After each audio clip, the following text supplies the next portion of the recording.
যুগে যুগে এদেশে ইসলামকে নিয়ে ষড়যন্ত্র হয়েছে। এক সময় ব্রিটিশরা উচ্ছেদকৃত মুসলিম শাসকদের প্রভাব খর্ব করতে এবং অনুগত শ্রেণী তৈরি করতে লর্ড ম্যাকলের শিক্ষানীতি এদেশে চালু করে। এর ফলে মাদ্রাসা কেন্দ্রিক ইসলামিক শিক্ষা ব্যবস্থা প্রান্তিক হয়ে পড়ে এবং একটি বড় প্রজন্ম ইসলামিক জ্ঞান ও আদর্শ থেকে দূরে সরে যায়। তেমনি ভাবে চলচ্চিত্র ও বিভিন্ন ভিনদেশী সংস্কৃতির মাধ্যমে মুসলিম সমাজে অনইসলামিক মূল্যবোধ, বেহায়াপনা ও ভোগবাদী জীবনযাপন ছড়িয়ে দেওয়া হচ্ছে। এতে নতুন প্রজন্ম দ্বীন ইসলাম ও এর মৌলিক অনুশাসন থেকে দূরে সরে যাচ্ছে।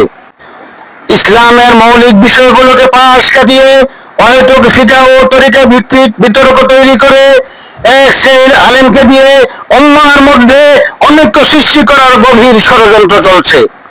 হুঁশিয়ার সাবধান করে দিতে চাই, যারা এই ইসলামকে চিরতরে শেষ করার এজেন্ডা হাতে নিয়েছিল, ইসলামকে নিঃশেষ করে তাদের রাজত্ব প্রতিষ্ঠা করতে চেয়েছিল, তারা ইতিহাস থেকে চিরতরে বিলীন হয়ে গেছে। কারবালার নির্মম ইতিহাস তারই প্রমাণ।